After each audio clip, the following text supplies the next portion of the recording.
गौतम बुद्ध अक्सर अपने शिष्यों से कहा करते थे कि दुनिया की सबसे तेज छुरी हमारी जबान है और दुनिया के सबसे खतरनाक हथियार हमारे शब्द हैं, जो बिना किसी खून खराबे के लोगों को अंदर ही अंदर मार सकते हैं। हमारे शब्द हमारी ताकत हैं, लेकिन ये हमारी सबसे बड़ी कमजोरी भी हो सकते हैं अगर हमें नहीं पता कि कब, कहाँ, क्या और कितना बोलना है। यदि हम सही समय पर सही इरादे के साथ सही शब्दों का प्रयोग करते हैं तो यह हमें एक सफल व्यक्ति बनाता है। लेकिन अगर हम सही समय पर सही इरादे से सही शब्दों का इस्तेमाल नहीं करते हैं तो यह हमारे जीवन को नर्क से भी बदतर बना सकता है।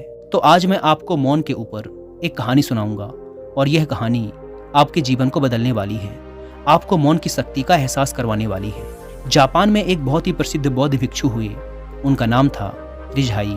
रिझाई अकेले रहते थे जंगल के पास, दुनिया के शोर शराबे से दूर। रिझाई एक बहुत ही बड़े ध्यानी और प्रबुद्ध व्यक्ति थे और इसीलिए वो पूरे जापान में बहुत प्रसिद्ध भी थे। एक दिन एक राजकुमार रिझाई के पास आया और बोला, प्रिय भिक्षु, मैं हमेशा थका हुआ, निराश और परेशान महसूस करता हूँ। मेरा मन बहुत अशांत रहता है। हालांकि मेरे पास सब कुछ है, दौलत, शोहरत, सुख सुविधाएं, जो हर व्यक्ति चाहता है या पाने की इच्छा करता है, लेकिन फिर भी मेरे अंदर इतनी अशांति और चिंता क्यों है? रिझाई ने कहा, इस प्रश्न का उत्तर तुम जानते हो, बस तुमने कभी इसकी तलाश नहीं की। रिझाई ने आगे कहा, मैं एक प्रयोग करना चाहता हूँ, क्या तुम करना चाहोगे? इस प्रयोग के बाद तुम्हारे जीवन में किसी भी तरह की अशांति और चिंता नहीं रहेगी। यह सब सुनकर राजकुमार बहुत हैरान हुआ। उसने रिझाई से कहा, बताइए मुझे करना क्या है? अपने मन की शांति के लिए मैं कुछ भी करने को तैयार हूँ। भिक्षु रिझाई ने एकदम शांत स्वर में उत्तर दिया, अगले 10 दिनों तक तुम मेरे आश्रम में रहोगे और एक सामान्य व्यक्ति की तरह अपना जीवन व्यतीत करोगे और इन 10 दिनों तक तुम एकांत में अकेले मौन बैठे रहोगे, जितना हो सके कम बोलोगे। राजकुमार भिक्षु की बात से सहमत हो गया। पहले दिन राजकुमार को लगा कि उसका मन सामान्य से अधिक अशांत और विचलित है। उसके मन में तरह तरह के प्रश्न उठ रहे थे और वह आम लोगों की तरह जीवन जीने में असहज महसूस कर रहा था। उसके अंदर से बोलने की प्रबल इच्छा उठ रही थी, लेकिन वह मौन रहा। उसके मुंह से कुछ नहीं निकला, एक शब्द भी नहीं। वह बस चुपचाप बैठा रहा। लेकिन रात होते होते उसे अंदर ही अंदर शांति का अनुभव होने लगा। उसके लिए यह अनुभव अजीब था।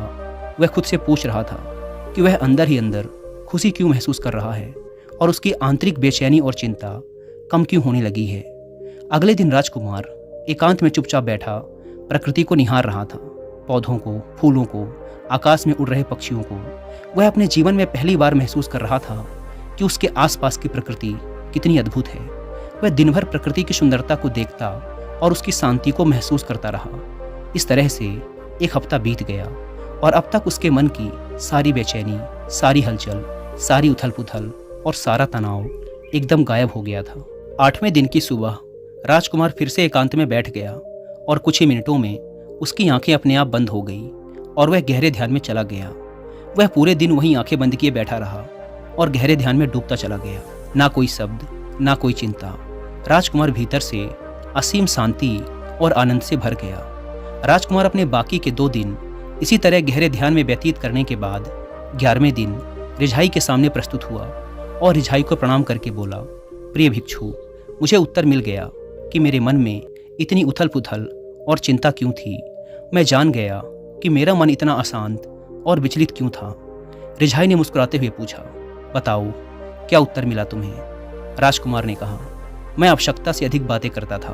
मैं किसी पर भी अपने शब्द और ऊर्जा व्यर्थ करता था। मैं दिन भर अपने लोगों से फालतू की बातें करता रहता और फिर उन्हीं के बारे में अकेले में सोचता रहता और ज़्यादातर समय नकारात्मक ही सोचता। इस तरह मैं बस अपना समय बर्बाद कर रहा था।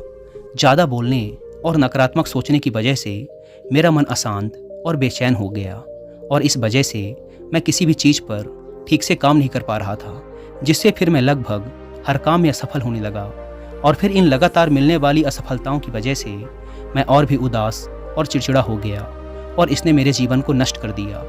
लेकिन ये 10 दिन पूरी तरह से अलग थे। अब मुझे ऐसा लग रहा है कि मैं अपना जीवन पूरी तरह से जी रहा हूँ, लेकिन इससे पहले मैं अपना जीवन गलत तरीके से जी रहा था। और मैंने यह भी सीखा कि हमें सिर्फ ध्यान करने की ज़रूरत नहीं है। ध्यान अपने आप होता है जब हम स्थिर, शांत और मौन होते हैं। ध्यान के पिछले कुछ दिनों के दौरान मैंने जो पहली चीज़ सीखी वो ये है कि मनुष्य के जीवन की सबसे महत्वपूर्ण घटना स्वयं को जानना है। यह सुनकर रिझाई ने कहा, सिर्फ तुम ही नहीं, दुनिया में ज़्यादातर लोग ज़रूरत से ज़्यादा बोलते हैं। आज भी लोग ज़्यादातर समय केवल एक दूसरे को नीचा दिखाने के लिए ही बोलते हैं। कुछ लोग ना चाहते हुए भी बातें करते हैं और अपना जीवन बर्बाद कर लेते हैं। दोस्तों, मैं यहाँ पर आपको इस टॉपिक से रिलेटेड एक रेलेवेंट ऑडियो बुक भी रिकमेंड करूँगा, जिसका नाम है the power of the spoken words, जिसे आप हिंदी में सुन सकते हैं कुक ऐप पर। हमारे शब्दों में हमारे जीवन को बदलने की शक्ति है। हम कैसे बोलते हैं और कैसे सोचते हैं, इस पर अधिक ध्यान देकर हम अपनी परिस्थितियों को बेहतर बना सकते हैं। The power of the spoken words आपको मदद करेगी आपके जीवन में पॉजिटिव चेंजेस लाने में, जो आप हमेशा से चाहते थे। और जिन्हें कुक एफएम के बारे में नहीं पता, यह इंडिया का सबसे बड़ा ऑडियो शो प्लेटफॉर्म है, जहां पर आपको मिलते हैं 10,000 से भी ज़्यादा ऑडियो शोज, वो भी 7 इंडियन लैंग्वेजेस में। 2.5 मिलियन से भी ज़्यादा एक्टिव पेड सब्सक्राइबर्स हर महीने 45 लाख घंटे से भी ज़्यादा का कंटेंट कुक एफएम पर सुनते हैं, और इसमें हर महीने 4200 घंटों से भी ज़्यादा का न्यू कंटेंट अपलोड कर दिया जाता है। इस प्लेटफॉर्म का मंथली सब्सक्रिप्शन पड़ता है 99 रुपीज़ का, लेकिन अगर आप यूज़ करते हैं कूपन कोड WI50 तो आपको इसके फर्स्ट मंथ के सब्सक्रिप्शन पर मिलेगा सीधा 50% का डिस्काउंट, यानी आपको पड़ेगा 99 की बजाय सिर्फ 49 रुपीज़ का। इस ऐप को डाउनलोड करने की link description and first comment पर मिल जाएगी। आइए कहानी पर वापस लौटते हैं। रिझाई ने राजकुमार को मौन का महत्व समझाते हुए कहा, एक बार गौतम बुद्ध से उनके शिष्यों ने पूछा, प्रिय बुद्ध, आप ज़्यादातर समय चुप क्यों रहते हैं? बुद्ध ने कहा, क्योंकि मौन में मैं अपने भीतर अनंत शांति की गहराइयों में होता हूँ। मौन अपने भीतर उतरने की पहली सीढ़ी है। मौन के बिना स्वयं को जानना असंभव है। स्वयं को जानने और समझने का पहला नियम है कि मौन हो जाओ। उतना ही बोलो जितना अत्यंत आवश्यक हो। जिसके बिना चल जाता हो उसे छोड़ दो, उसे मत बोलो, और तुम अचानक पाओगे कि 90% से ज़्यादा तो व्यर्थ का है। ना बोलते तो कोई नुकसान ना था, बोल के ही गलती कर दी। दुनिया की 90% मुसीबतें कम हो जाएं अगर लोग थोड़ा चुप रहें। झगड़े फसाद कम हो जाएं, उपद्रव कम हो जाएं, अदालतें कम हो जाएं अगर लोग थोड़ा चुप रहना सीख लें।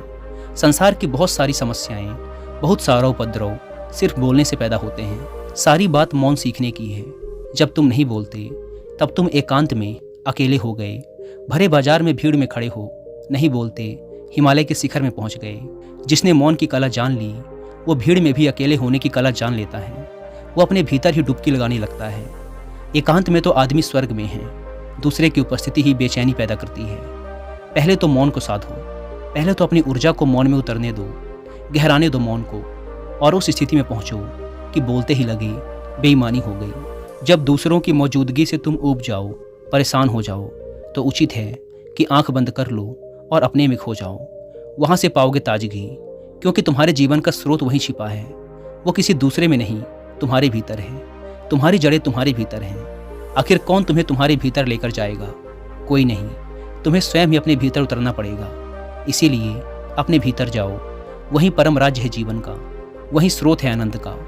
वहीं से जन्म हुआ है, वहीं मौत में डूब जाओगे। वहीं तुम्हारा सूर्य उगा है, वहीं से अस्त होगा। उसमें बार बार डुबकी लो। जब भी तुम डुबकी लगा के लौटोगे वहाँ से, तुम पाओगे फिर ताजे हुए, फिर जीवन की नई संपदा मिली, फिर नई शक्ति का जन्म हुआ। थकान गई, उदासी गई, चिंता गई। जैसे कोई स्नान करके लौटता है तो शरीर शीतल हो जाता है, शांत हो जाता है।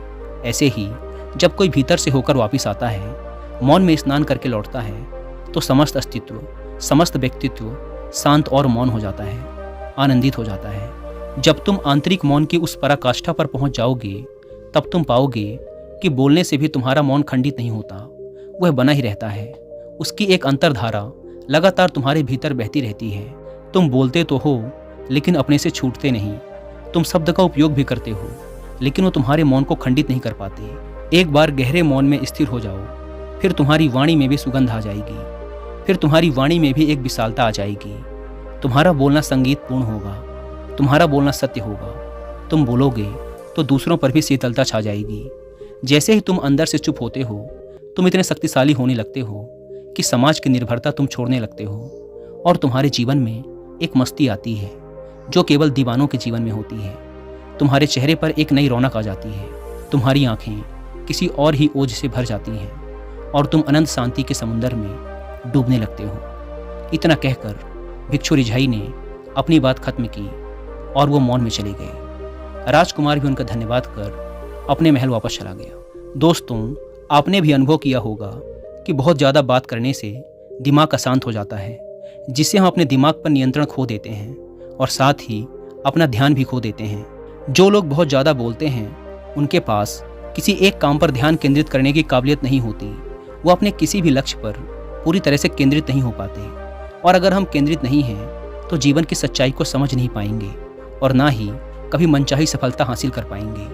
इसके अलावा भी आपने देखा होगा कि जो लोग अधिक बोलते हैं वो अक्सर लोगों के बीच हंसी का पात्र बन जाते हैं, और जो लोग कम बोलते हैं और अपनी बात पर कायम रहते हैं उन्हें लोगों से सम्मान मिलता है।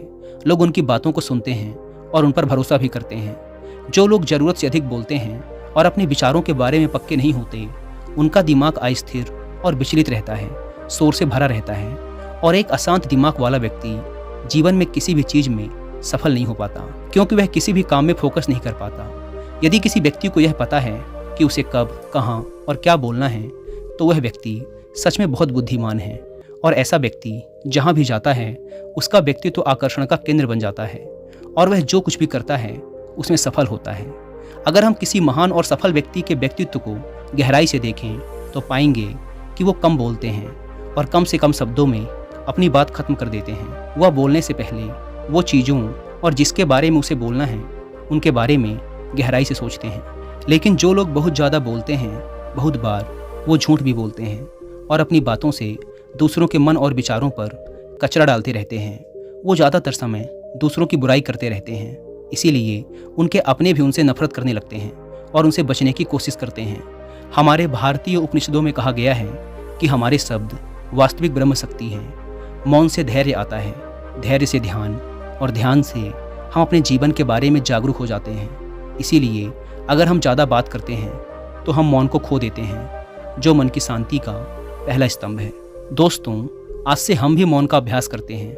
आज से हम भी वही बोलेंगे जो ज़रूरी है, और हम कोशिश करेंगे कि कम से कम शब्दों में अपनी बात खत्म करें, और हो सके तो कोशिश करेंगे कि रोज़ कम से कम 30 मिनट एकांत में चुपचाप बैठें। और मुझे पूरा विश्वास है कि इससे हम सब के अंदर एक सकारात्मक बदलाव जरूर आएगा। इसी के साथ इस वीडियो को ख़त्म करते हैं। मुझे उम्मीद है कि आपको इस वीडियो से काफ़ी कुछ सीखने को मिला होगा।